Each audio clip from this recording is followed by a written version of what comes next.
It was the worst attack on American soil in history. New York's Twin Towers destroyed by hijacked planes. 2,823 people killed. Hundreds of widows were left destitute. In a rush of emotion, money poured in from the public. Congress quickly established $1 billion compensation fund. I can't put a dollar amount on what I'm entitled to receive or what I should receive. I want to receive my husband back. It was the lottery that nobody wanted to win. It may not have been a good idea. Maybe everybody should have got the same amount. Congress didn't allow that. But it's very American. Grieving widows became millionaires overnight. People were donating checks from all over the world. The next thing you know, every one of them has millions and millions of dollars.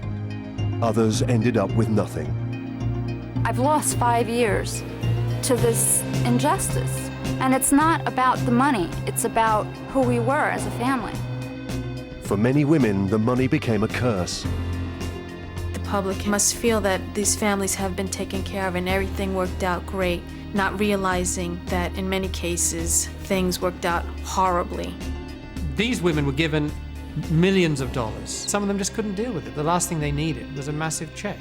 The inclination was to start spending.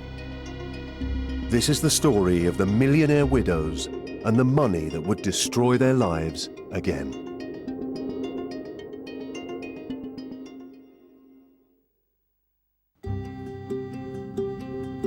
America was devastated following 9/11. The nation's grief was matched only by its generosity. Charities were swamped with cash, and $2 billion was raised within days.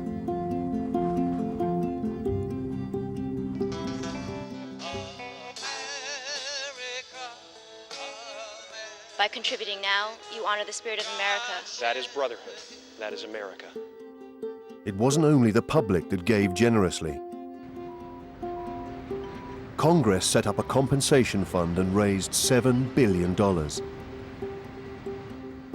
The man who became judge and jury to calculate the awards was Kenneth Feinberg.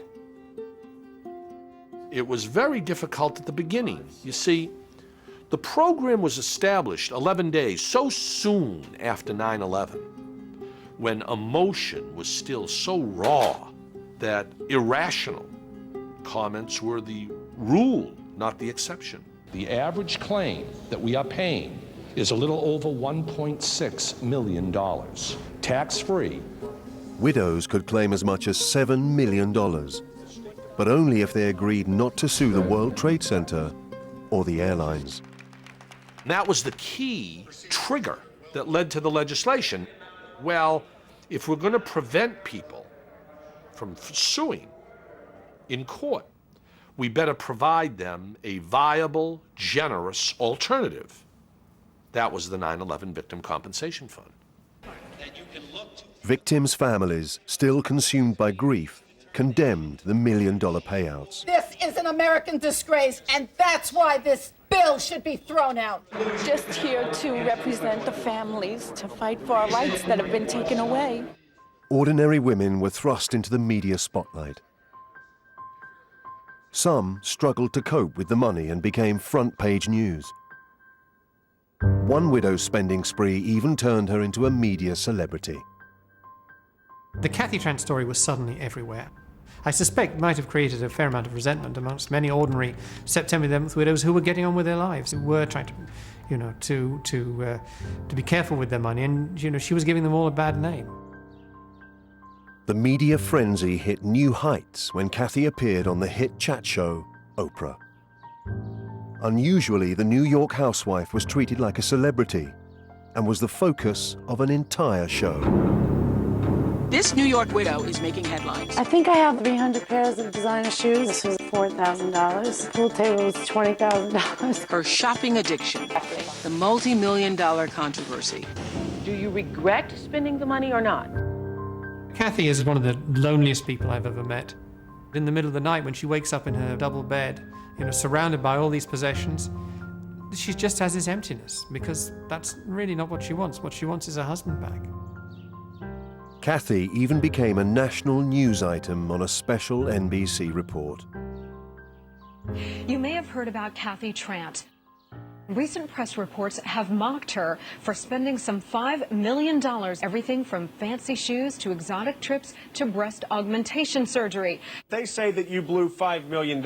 You say it's part of an addiction problem. It's happened since 9/11. I am dying inside. Every day when I read something that really bothers me, I get so frustrated I go out and I shop because it's the only thing that makes me feel good.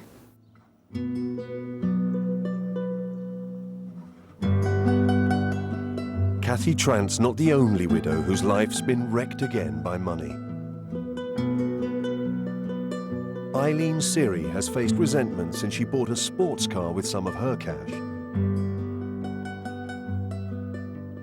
People's perceptions have changed. You are in a fishbowl now, 5 years later, with a bit of jealousy and vengeance coming at you. I have a race car. I was very surprised recently by pulling it out of my driveway. My neighbors said something cruel like, well, there she goes again. It's related to money. And you get criticized as a celebrity. I just wish the woman would stop and hear the story behind why I got the race car. It was my husband's dream. It wasn't my dream. He wanted that race car. It was very important to him for retirement, and I'm smiling because I think of good memories with that, saving for it. Robert Siri was a police lieutenant with more than 17 years' experience. In his spare time, he served his community as a paramedic. He was survived by Eileen and 3 children from previous relationships. When he died on 9/11.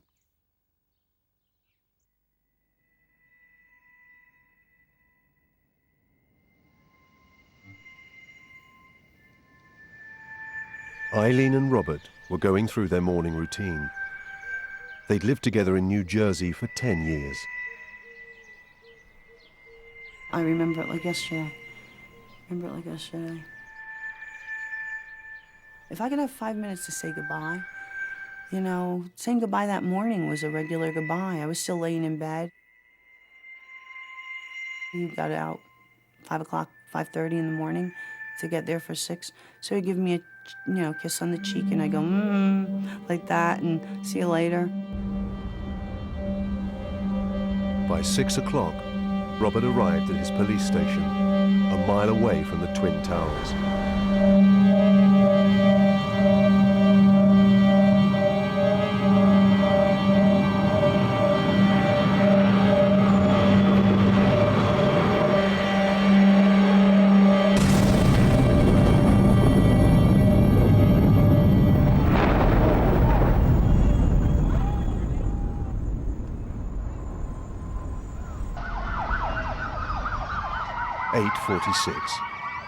Flight 11 crashes into the North Tower of the World Trade Center.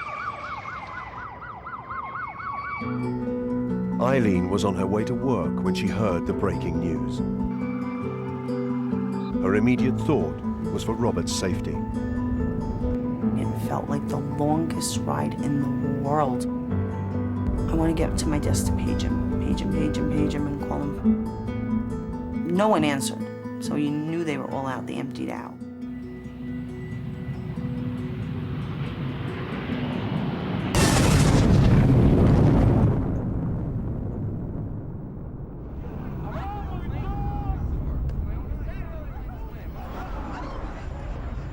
(9:03). United Airlines Flight 175 hits the South Tower. Eileen had arrived at work, but still hadn't heard from Robert. He wasn't calling me, and I was starting to pace. And then my line rang, and it was him calling me, and I was like, oh, thank God. It was 9:24 a.m. He said, I love you very much, and I love everybody. I said, you need to just get out of there. And he goes, I have to do something. I go, what do you have to do? Robert told Eileen he was about to save people trapped in the North Tower. It would be the last conversation the couple had.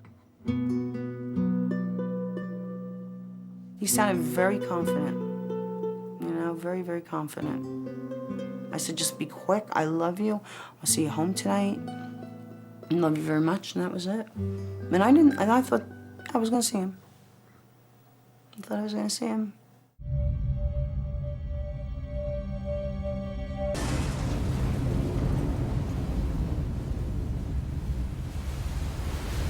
Half an hour later, Eileen watched the towers collapse live on television. Yes, that is the second tower. That is the She returned home and waited for Robert to call again. But when the phone finally rang, the news would change her life forever.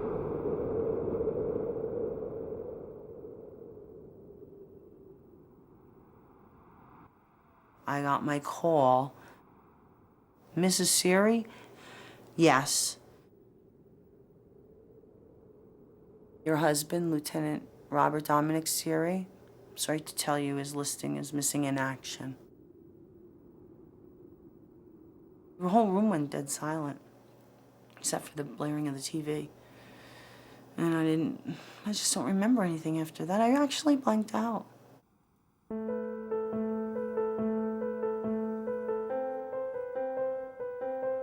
Robert died inside the North Tower when it collapsed.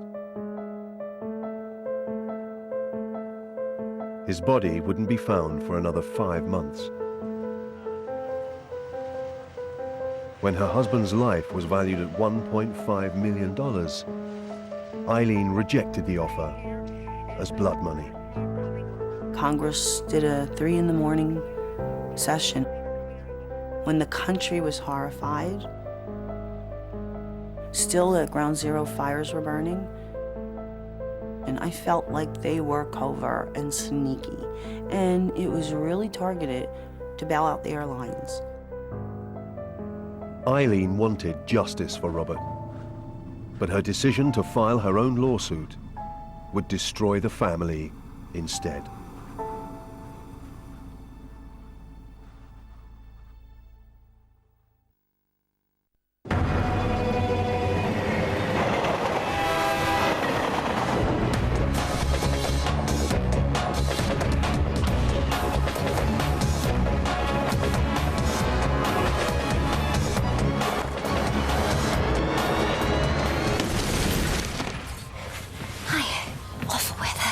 You forgot this. Practical and exciting. Don't see that very often. The new Skoda Octavia VRS.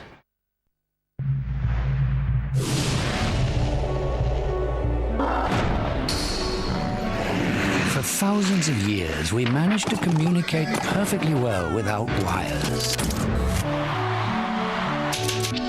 Isn't it funny how things come around? You can now get AOL wireless broadband for the same price as regular broadband. Is it time we went back to wireless? When you get used to a fragrance, you stop smelling it. AmbiPure introduces 3volution, the first dynamic air freshener with 3 complementary fragrances that change every 45 minutes. So you'll enjoy it all day long. New AmbiPure 3volution, the air freshener you'll enjoy again and again and again. Pure inspiration. Jake's dad bought him a laptop, and he's got an Xbox 360 and a new iPod, 30 gigs, and video playback. Dad, he's dead jammy. I'm looking forward to meeting Jake's dad at Sports Day. Oh, he won't be there. He never is. He's more of a virtual dad. Not like you. Can't get rid of you. Werther's Original, made from real butter and fresh cream. The final battle from The Lord of the Rings is brought vividly to life in an official new series for collectors, The Lord of the Rings Chess Collection. Each piece is different, originally sculpted for the chessboard, cast in solid lead to capture every detail, and skillfully painted by hand. With a companion guide to each character and their role, the Lord of the Rings chess collection builds fortnightly into a special collector's edition. The battle begins with Aragorn at newsagents now. The ultimate mystery. Why are women infertile? Why can't we make babies anymore? Need your help, not for me, a girl. Show him. Now you know what's at stake. We have to leave. It's the miracle the whole world has been waiting for. Saints Row with multiplayer on Xbox Live. Sinners welcome. It's got to be tonight, right? It's got to be tonight. Did you know that thousands of men are impotent because they smoked? Probably not, because they don't like to talk about it. Every cigarette you smoke causes fatty deposits that restrict the flow of blood to your penis. And this damage is happening right now. For help and advice on giving up, call 0800 169 0169. Partners. Let's finish this. Who would you kill for? I'd die for. Kill for. He had my soul between his teeth, Frank. You tell me it wasn't it? Starring Mark Strong and Brian McCarty in a powerful new two-part drama, Low Winter Sun, starts Thursday, 14th of September on 4. Following 9/11, hundreds of widows filed with the Victims' Compensation Fund. The awards were based on the victim's age and potential future earnings. $7 billion was paid out to more than 5,000 families. Over the course of 33 months, I personally met with about 1,500 families.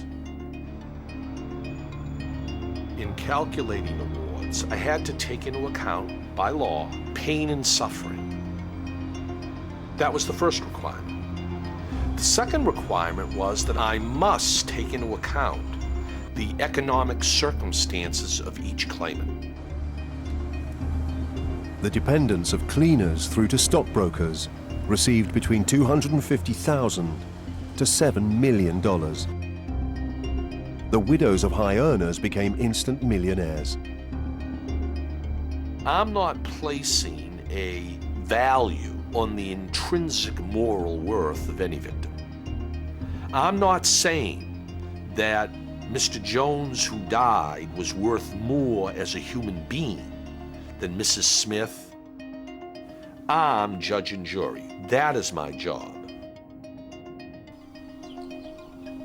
Those who took the money had to waive their rights to sue. Other widows like Eileen Siri wanted justice through the courts instead. But when she rejected the fund's offer to pursue her own lawsuit, the decision tore the family apart. We sue everyone, you know, we just are known for that. And that's the sense that, you know, you get justice and compensation and right or wrong by suing. So Congress, that was on their mind. They weren't thinking of the victims and who the names were and who these families were. Robert Siri's body was recovered 5 months after 9/11. He was found under rubble on a stairwell in the North Tower. He died a hero trying to carry a woman in a wheelchair to safety. At his funeral, Eileen grieved together with her 3 stepkids. Just months later, they were fighting each other in court. When I entered my house and I got my mail, and there was a lawsuit. It was such a knife in my back. Robert's children wanted to take the $1.5 million on offer, but Eileen had turned it down. All I've suggested to the families is that under the American legal system, if they do decide to litigate, I think it highly unlikely that they will succeed. I think that a lawsuit keeps an open wound The bleeding continues in the United States. These lawsuits have already taken 5 years. They're not even close to trial. After 3 years of wrangling, Eileen's stepkids won their case, and she was forced to enter the fund. By pursuing a lawsuit, it was argued that they could all wind up with nothing. My rights were taken away. To stand up, go through the system, have the stamina for the 10 years. I think my husband wanted that. One of the arguments I made to the families is this idea that come in, file with the fund, get your money, move on as best you can with your life. I'm angry because X amount of people died. They all should have been compensated across the board equally. I'm a very strong advocate of that. When I hear people say, Mr. Feinberg, you gave different amounts to every claimant, that's very un-American. I say, it may not have been a good idea. Maybe everybody should have got the same amount. Congress didn't allow that. But it's very American. Eileen and her stepchildren eventually shared $3 million, but they no longer speak. They gave you a certain amount of money they deemed fit for your situation. This man was a treasure to me. He was much loved. He was a human being. He just wasn't a figure. You know, when it was kind of like, shut up and take the money.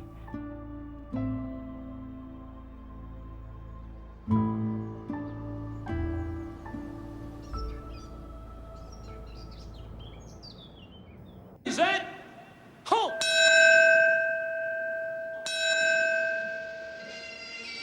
Fallen rescue workers like Robert Siri became heroes on 9/11.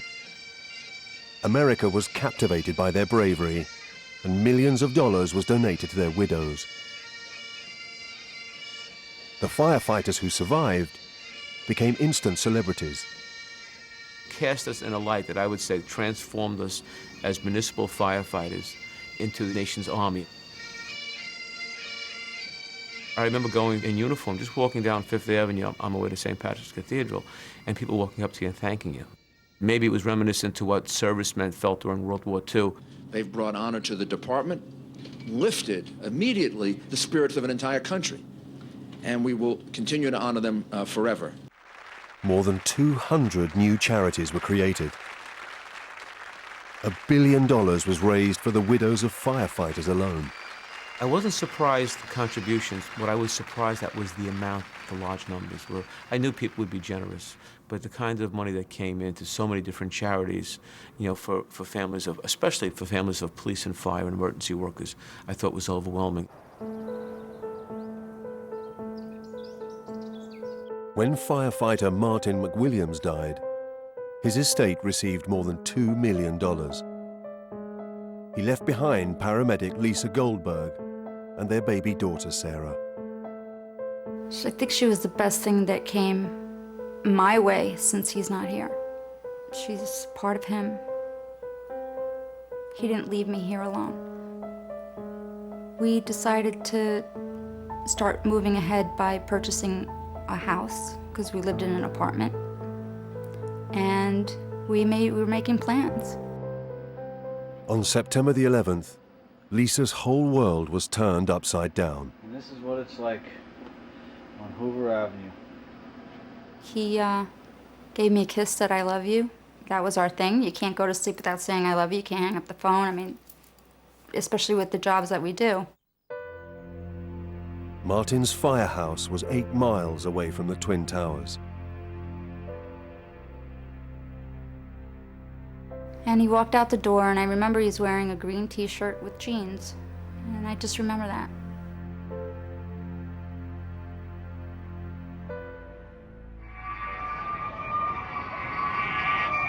When the first plane hit, Lisa was at home looking after Sarah. I walk through the living room, and I turn my head for 1 second, and I turn it back, and I see the Twin Towers on television. And I think right then, I knew that this is not an accident.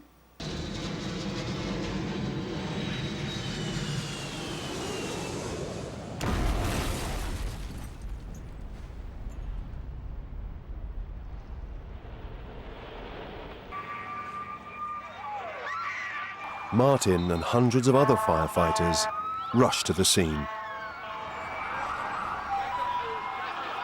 He was helping evacuate survivors from the North Tower. I tried calling him all day. Phones weren't working. Cell phones weren't working. Everything was out of commission. I felt very disconnected.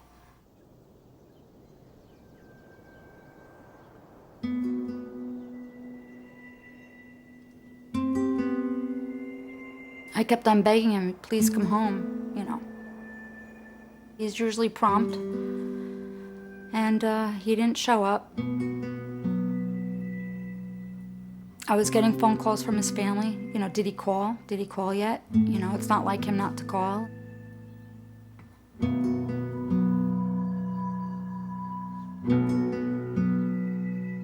I don't know exactly what time it was, but I think it was around 9:30, 9 o'clock. My doorbell rings, and it's 3 firemen from his house. And I remember just dropping to my knees. And I felt like somebody just cut me open and took my guts out.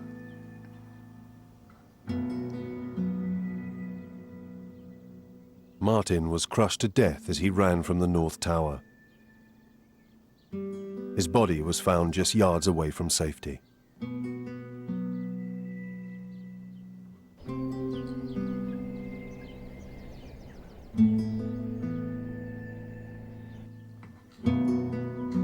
At first, Lisa was united in grief with Martin's family, but things quickly changed.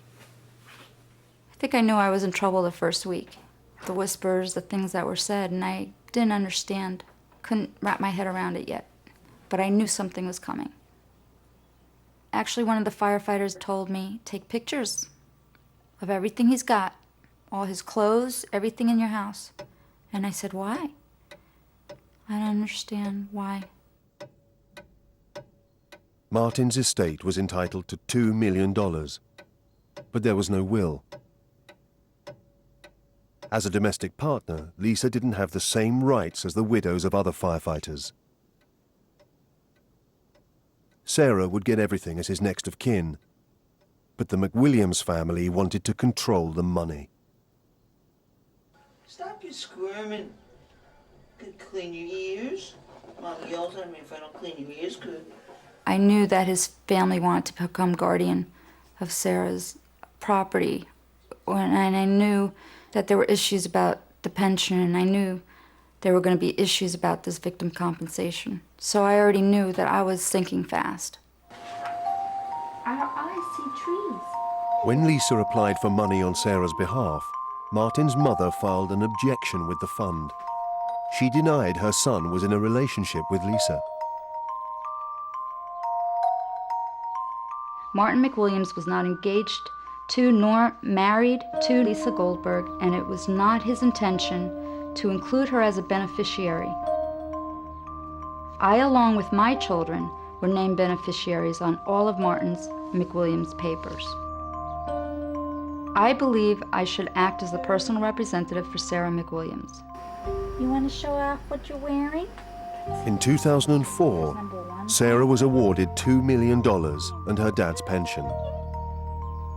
The money's in trust until Sarah comes of age, but Lisa's still not allowed to touch it. Feinberg told me that I wouldn't be able to receive anything, and the baby would, which I was very happy to know that because of all the contesting that the McWilliams have done. But my existence with this man has been deleted. It has not been acknowledged. And that's the hardest thing that I have to live with, besides him really being gone. Lisa hasn't seen the McWilliams family since Sarah's first birthday 4 years ago. Oh, I went to school. I learned how to dance. Pie, I do all day.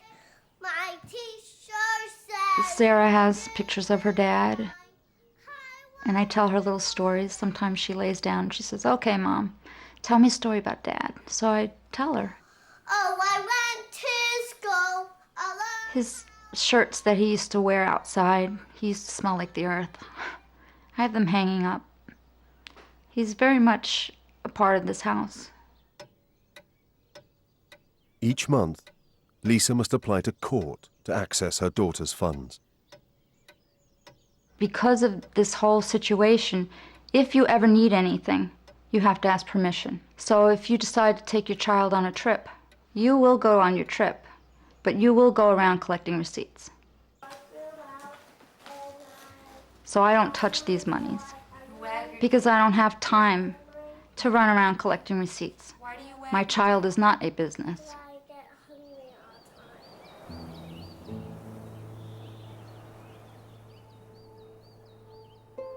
Lisa's now trying to get a bill through Congress so she can use Martin's pension like any other widow. I've lost 5 years to this injustice, and it's not about the money. I'm not asking to take anything away from our child. I'm actually requesting to be added onto it so that I would be able to receive these funds directly and utilize it for us as a family. He was a husband to me, and I'm fighting to be acknowledged that way. But I know the last thing he did tell me, and that's what I hold on to the most. And he said, "I love you." And not everybody got that, so that's what I hang on to.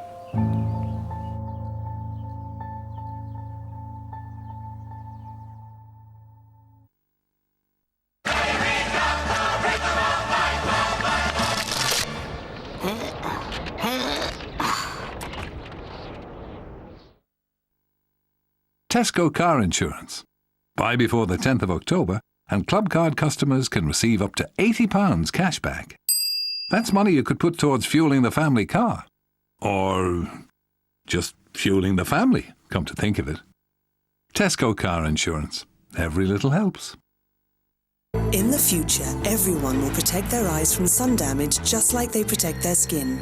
Clear indoors, Transitions lenses automatically adjust to changing light outdoors and block harmful UV rays and glare. So don't wait until tomorrow. The danger is here today, and so is the protection. Ask your optician about Transitions lenses. Transitions, healthier sight in every light.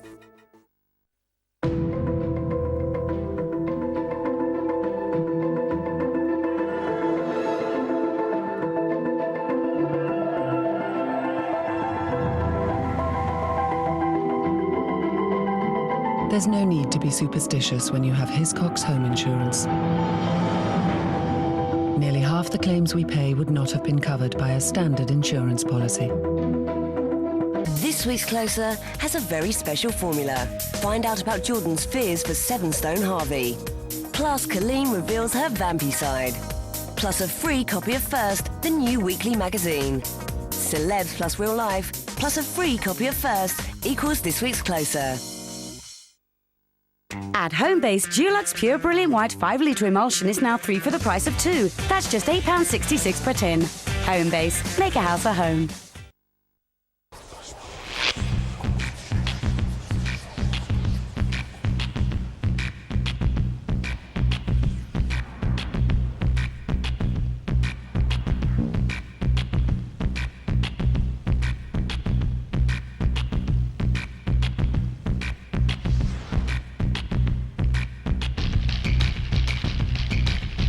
Unleashed, the new breed Saab 9.5. Saab, move your mind. Tesco Home Insurance. Buy before the 10th of October and Club Card customers can receive up to £40 cash back. Just think of it as a little sweetener. a couple of bananas, a new toaster, the odd cushion, Tesco home insurance. Every little helps. Rhythm in the street is the rhythm of life. It's a powerful beat.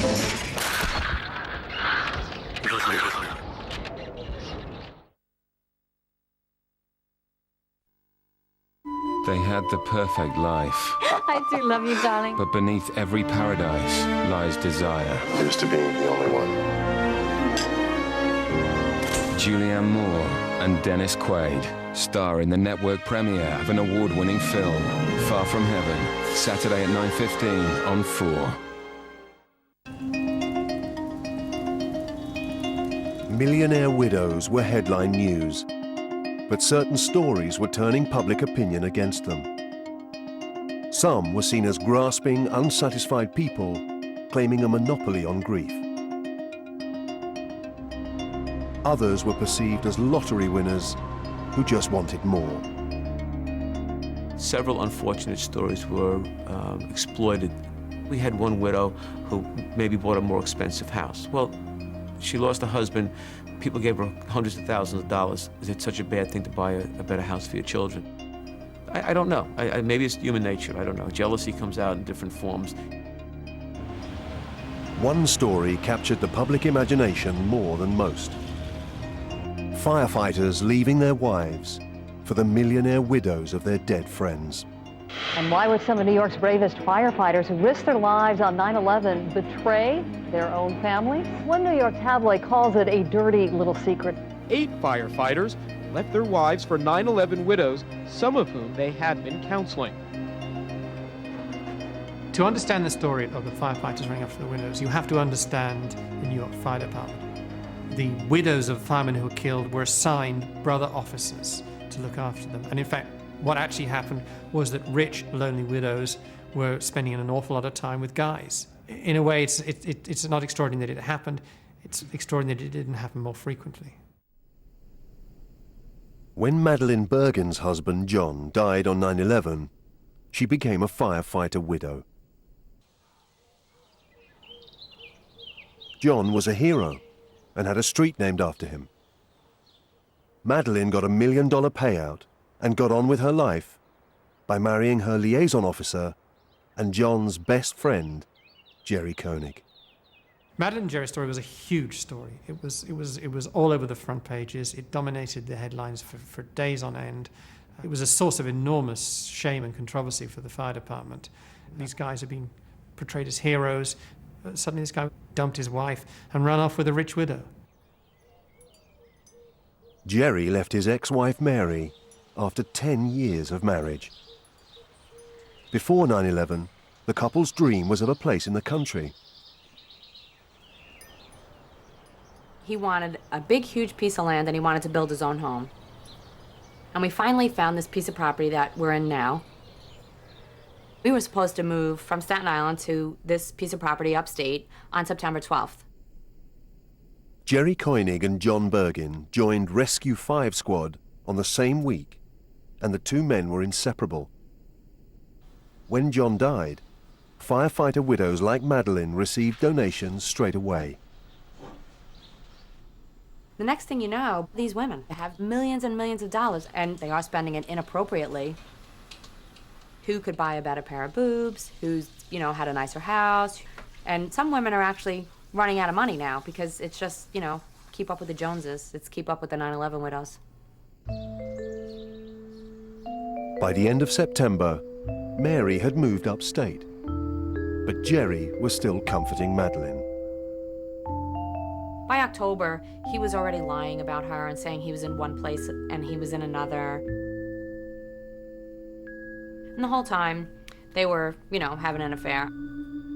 I don't really know when it started, but I know 3 weeks after 9/11, the signs were there, so I'm gonna assume it happened almost immediately. And so apparently one thing led to another, and they were drunk one night and just had sex on the kitchen floor. That was their loving relationship, true love.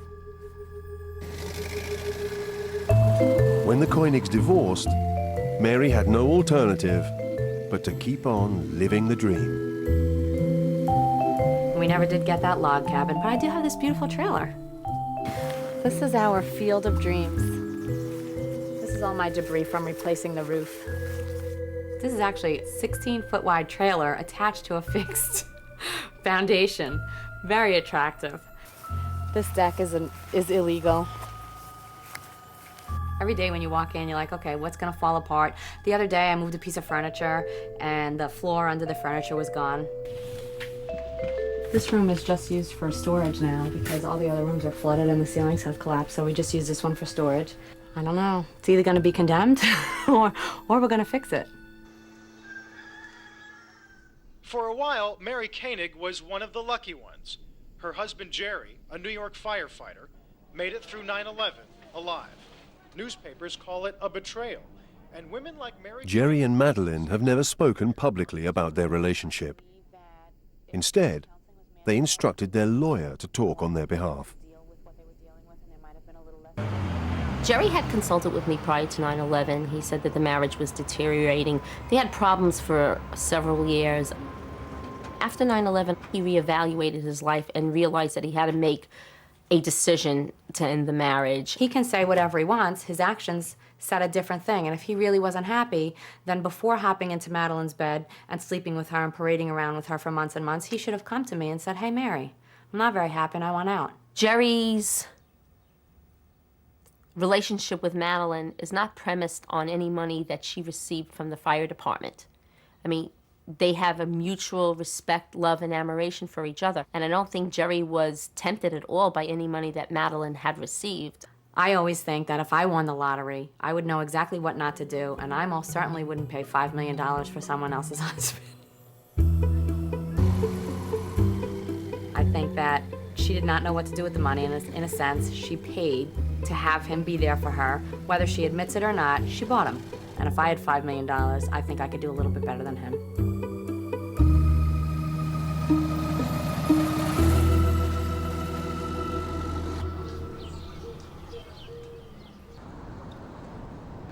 Not all of the 9/11 money disputes have involved millionaire widows.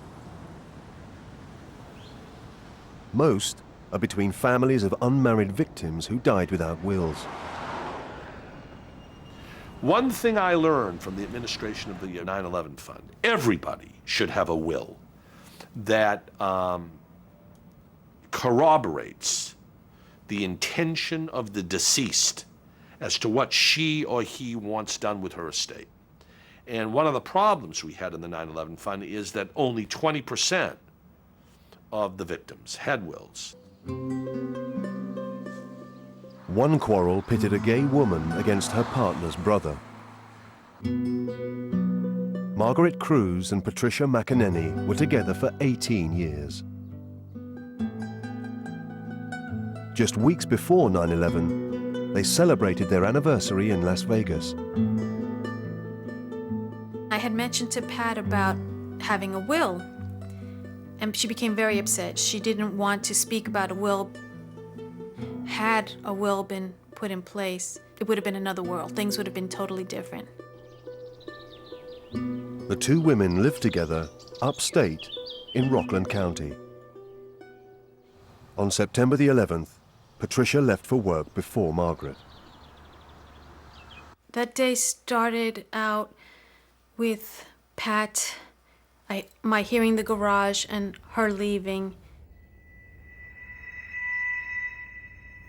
and my feeling of opening the window and calling to her, but I didn't. It had been such a beautiful day. It was a beautiful, beautiful fall morning.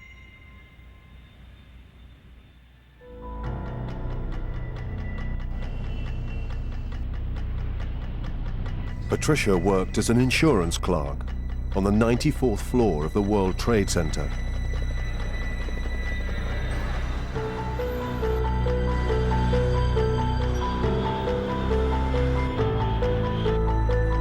At 8:46, Margaret was driving into New York when the first plane hit.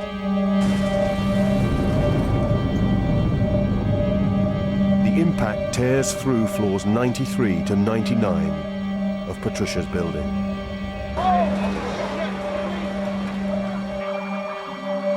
was so nervous, and I didn't have my cell phone with me that day.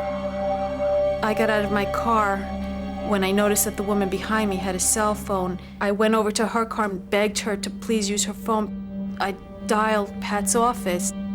Just kept ringing and ringing and ringing. I know that I never reached Pat.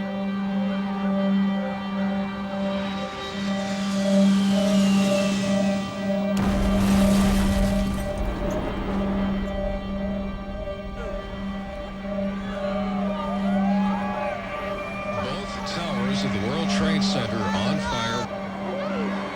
I came over here, I came home and waited for a call, waited to hear from Pat. Only I never got the call from her. Margaret followed the events on television. She still wasn't sure if Patricia had made it out of the North Tower.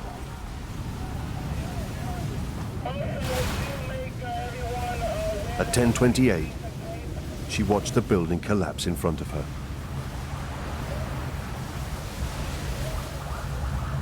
And when it came down, when it started to come down, I remember yelling out, "Pat!" It's so unimaginable. All I could think of was Pat. I just called out her name. And I couldn't watch it anymore. After I saw the beginnings of it go down, I had to turn away. Just horrible. Just a horrible day into night. Into next day.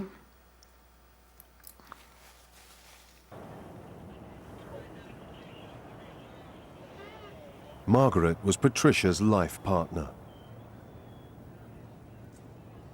In the days that followed, Margaret searched desperately for her, along with Patricia's brother, James.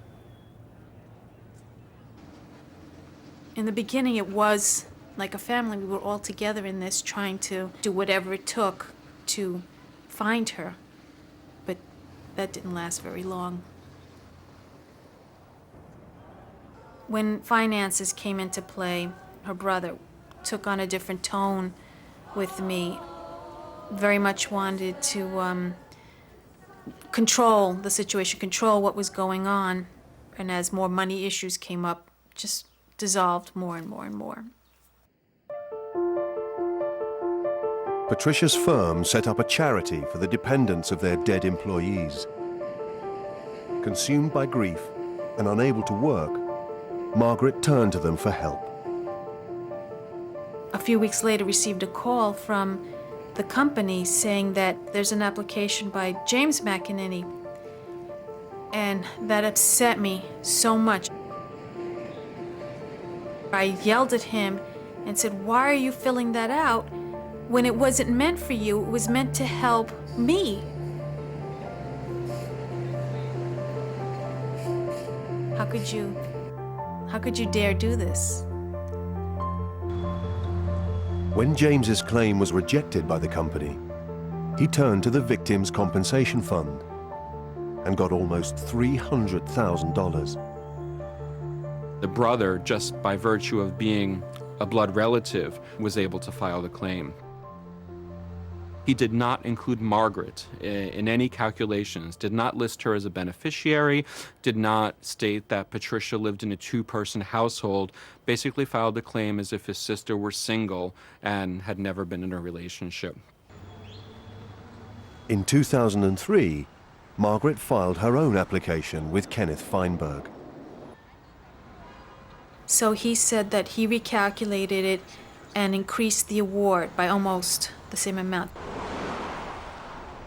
The minute he said, "I see that it was you and Pat, I see there was a life here," that is what meant everything, not the dollar sign. The fund released a further $250,000 on Margaret's behalf, but it would only bring more heartache. By law, the money had to pass through Patricia's estate, which was controlled by James. He would only give Margaret her cash on one condition: that she signed a gagging order and never spoke about her gay relationship with Patricia.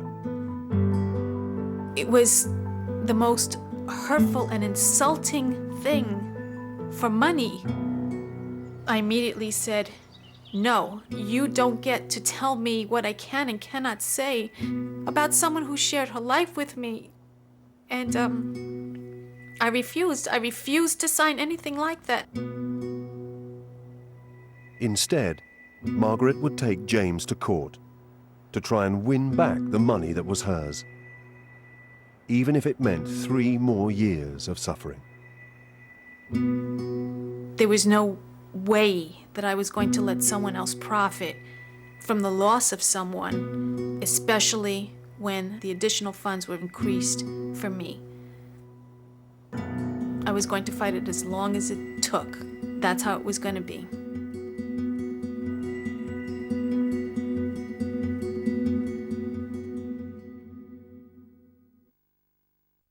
Every year they come to Hollywood. Young, beautiful, waiting to be discovered or devoured. The victim has been cut in half and the mouth sliced ear to ear. From the director of Scarface and the writer of LA Confidential comes the untold story of the most notorious unsolved crime in Californian history: the Black Dahlia.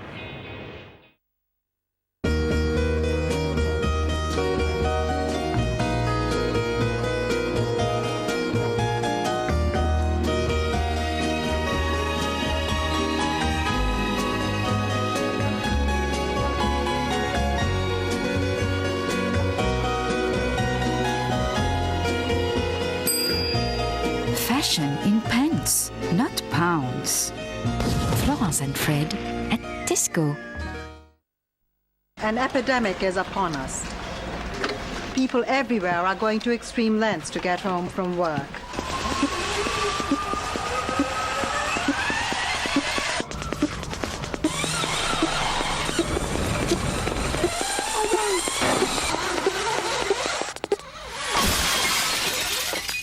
And all for another bowl of this ludicrously tasty, crunchy nut. Get home, have some. Colgate and the British Dental Association know the time to stop oral health problems is before they start.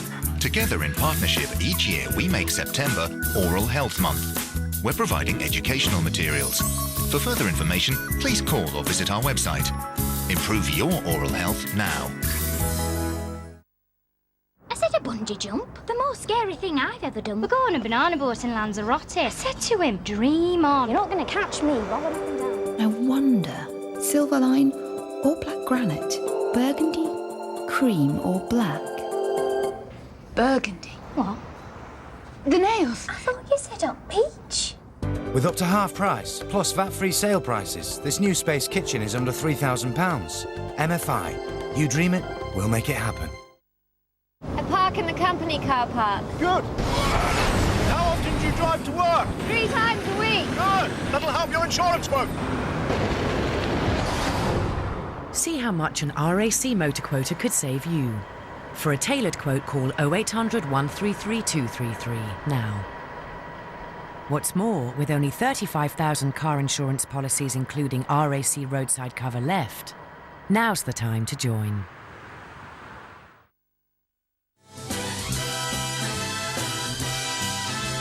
Hey world, here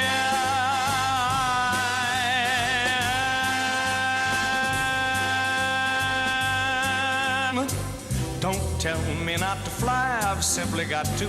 If someone takes a spill, it's me and not you. Don't bring around a cloud to rain on my parade. Don't tell me not to live, just sit and putter. Who told you you're allowed? Fall in love with driving again. Astra from Vauxhall. How far would you go to save your child's life? Could you lure them to a secret location and ambush them? In a controversial new program, the addiction specialist Tracy Towner leads drug addicts into the ultimate confrontation with their families. Intervention. We're coming to get you. Thursday at 9 on 4. Since 9/11, there have been hundreds of disputes over compensation payouts. Margaret Cruz and her partner's brother James McEnany received $500,000. When James denied his sister was gay and refused to hand over Margaret's share of the money, she took him to court. I was so distraught, so caught up with missing Pat and being so upset that she wasn't here, that to have to now battle with her brother for something that was so clearly mine. It was overwhelming so many times. 3 months before the 5th anniversary of 9/11, the case was heard at court. They at first said we were friends and Pat wasn't gay. Then as time progressed, okay, Pat was gay, but I was just a landlady. I was so upset, I said to my lawyers, are they making this up as they go along? What is happening here? The impact of 9/11 on Margaret was far greater than emotional, but financial as well. Margaret was devastated. There's just so much damage that's occurred in the interim that cannot be compensated. When the judge ruled in Margaret's favor, James was forced to pay her $250,000, the sum she was awarded by the fund 3 years earlier.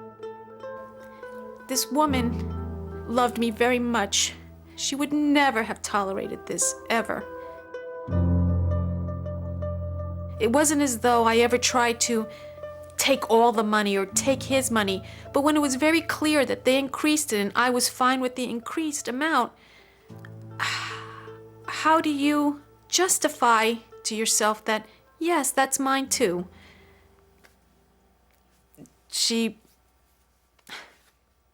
It would be the end. 3 years after it was created, the Victims' Compensation Fund closed.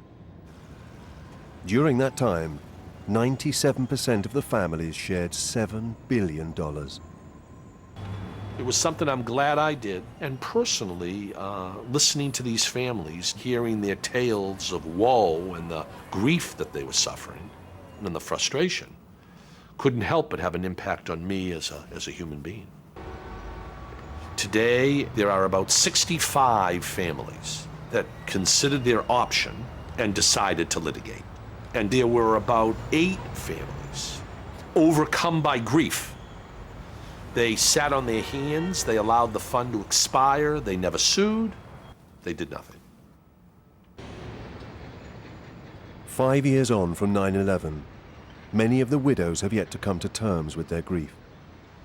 Some are still trying to cope with the millions that were meant to make their lives better. I think without the Victim Compensation Fund, a lot of these women would have been close to destitution. The problem was not that they got too much money, the problem was that they weren't given sufficient help. It was almost like a check in the post, like winning the lottery. And how they spent it was entirely up to them. I think the fund, in its intention, in its heart, and what Congress meant, was a very good thing. But the execution was more than flawed. It was tragic. The public must feel that these families have been taken care of and everything worked out great, not realizing that in many cases things worked out horribly and they're still ongoing.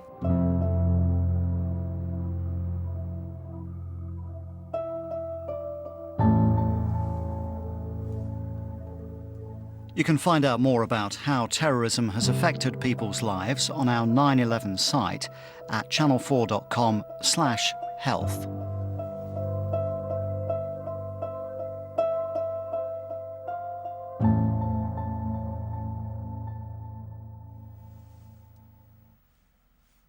Drama next on 4 with deception in the heart of a sleeper cell. And then at 11:40 we have the beginner's guide to Hinduism.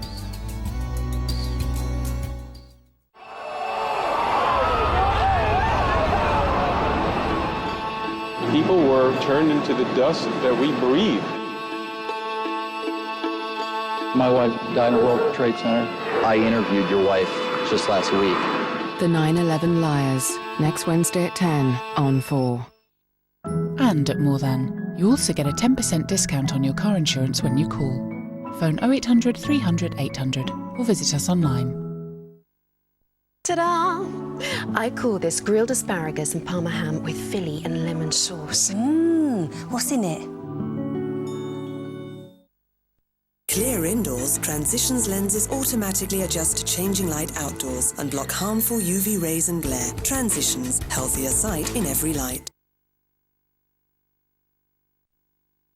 He's a contamination. He's a vicious disease. I could not have done hell in Malvern. I needed your help. Partners. Partners. Right, let's finish this. Who would you kill for? She's all I've ever been looking for in my entire sorry life. I'd die for her. Kill for her. I think they found Brendan's car. It's in the Firth of Forth. There's a body in the front seat. DS McCann was selling information about ongoing criminal investigations. I have to find her. Sonata. I just have to. I've just had a call from a woman who's dead. He had my soul between his teeth, Frank. Not what it's like when you discover something terrible, Father.